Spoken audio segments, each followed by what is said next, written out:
She only wanted safety for her child. A mother, working endless hours just to keep food on the table, believed she had finally found peace in a quiet neighborhood. But one night, that illusion shattered. A simple knock at the door spiraled into something darker, something rooted not in crime, but in the color of her skin.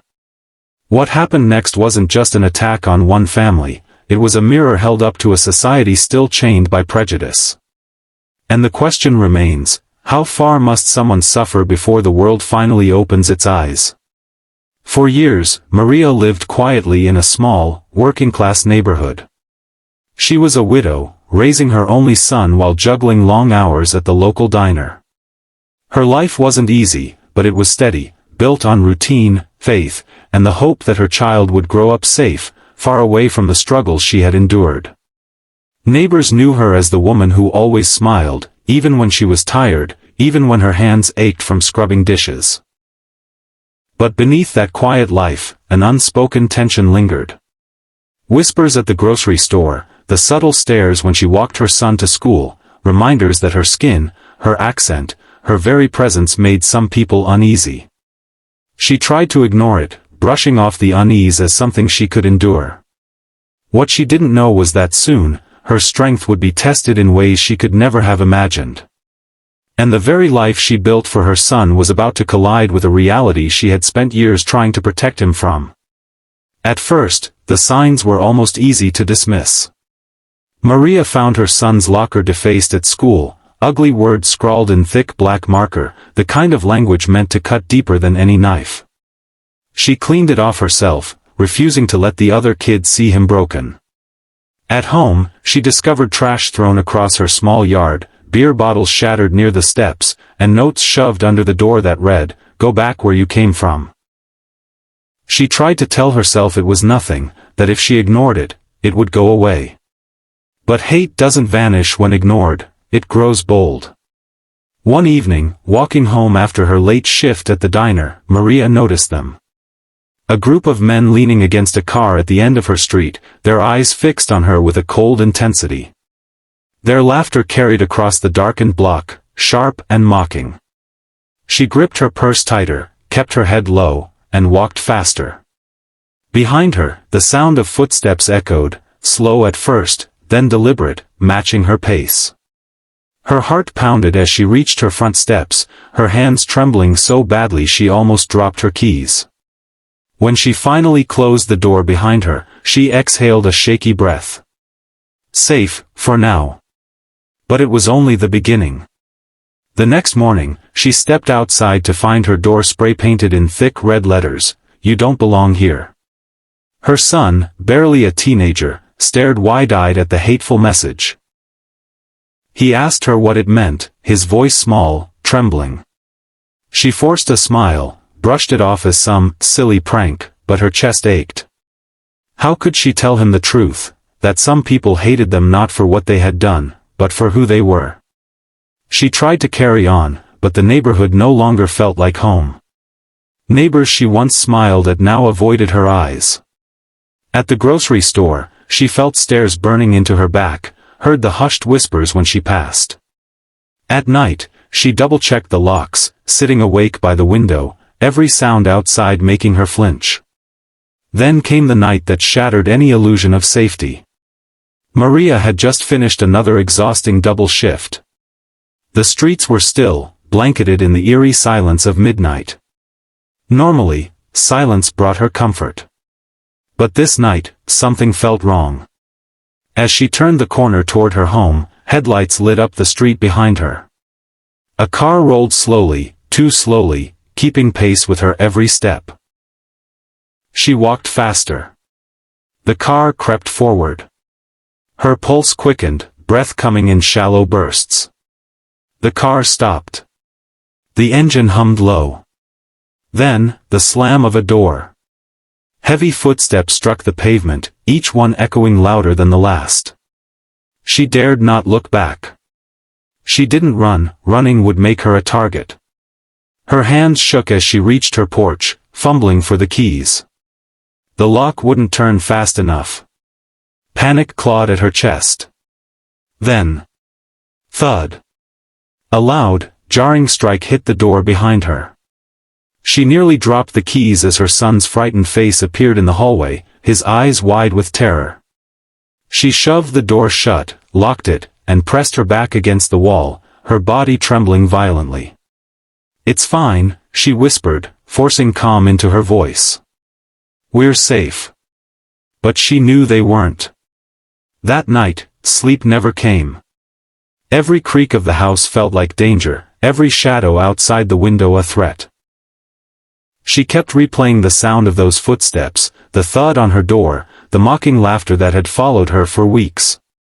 She could feel it, something was building. The stares, the threats, the whispers. Hate was circling closer, tightening around her and her boy like a noose. And she was right. Because the very next day, it wouldn't just be words, or notes, or footsteps in the dark. It would erupt into something far more dangerous, something that would change their lives forever. The breaking point came on a gray afternoon. The air felt heavy, as if the sky itself knew what was about to unfold. Maria was walking her son home from school, his backpack bouncing against his small frame, his laughter a rare sound that momentarily lightened her heart. But that fragile peace shattered in seconds. She noticed it first in the reflection of a store window, the same car she had seen circling the block for weeks. The same faces, watching, waiting. This time, there was no pretense, no attempt to hide. The car swerved sharply, screeching to a halt right in front of them. Doors slammed. Men spilled out onto the street, their eyes locked on her with predatory intent. Her son's small hand tightened around hers, his body stiff with fear. Maria's pulse thundered, but she stood tall, shielding him with her own frame. The men fanned out, their voices rising, venom dripping from every word. "We told you before, you don't belong here." One of them shoved her shoulder hard enough to make her stumble. Another hurled the contents of a cup across her apron, the sticky liquid stinging her skin, soaking through her clothes. Their laughter exploded, cruel and mocking, echoing down the quiet street. She tried to push past them, but they cut off every path, forming a wall of hate around her and her boy. She raised her voice, screaming for help. Curtains twitched. Windows cracked open. She saw silhouettes moving inside nearby houses. Neighbors she had greeted for years. But no doors opened. No one stepped out. The silence of the street was louder than the jeers in her ears. It was a silence that condemned. Then came the unthinkable. One of the men lunged forward, his hand reaching for her son. Maria's scream split the air as she yanked him back, clutching him so tightly he cried out in fright. For a moment, time slowed, the look of terror in her boy's eyes, the smirk on the man's face, the weight of helplessness crushing her chest. She had survived hardship before, but nothing compared to the primal fear of watching hatred reach for her child. It felt endless. Their taunts, the shoves, the smell of alcohol on their breath, the ringing of her son's sobs, it all blurred into a dizzying storm of terror. And just when it seemed the nightmare would consume them completely, a new sound cut through the chaos. Sirens. The men froze, their expressions snapping from amusement to alarm. In seconds, they scattered, bolting back into the waiting car. Tires screeched, the vehicle vanishing down the block, leaving only smoke and silence behind. Maria collapsed onto the curb, her arms wrapped around her son as though her embrace alone could shield him from the world. Her body shook violently, not just from fear, but from a deeper realization. The sirens had come too late. The neighbors had stayed silent. And even with flashing lights approaching, true safety felt like a distant dream. Maria never forgot the sound of those sirens, or the silence that came before them. Yes, she and her son survived that night, but survival came at a cost. Her boy no longer laughed as freely. He checked the locks 3 times before bed, flinched at the sound of cars slowing outside their house. Childhood innocence had been replaced by a heavy truth, that the world could judge, hate, and endanger him for something he could never change. For Maria, the incident left scars far deeper than bruises or fear. It was the realization that even in a neighborhood she called home, surrounded by people she greeted every morning, she and her son had been left to stand alone. The hate was loud, but the silence of those who did nothing was louder.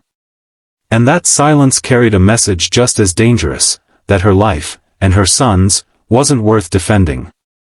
But Maria's story isn't just her own. It's a mirror. A reflection of what countless families endure, in cities and towns across the world. Some make it home shaken but alive. Others don't. Each story adds to a growing truth that can no longer be ignored. So the question remains, how many more mothers have to hold their children through nights of fear? How many more sons and daughters must learn too young what hate feels like? And how long will silence protect the oppressor while the innocent suffer? This story doesn't end on that street. It continues in the choices we make, in the courage we show, in the voices we raise. Because until we stand together against racism, the cycle will keep repeating. And maybe the hardest question of all is this: when the next Maria cries out for help, will we answer?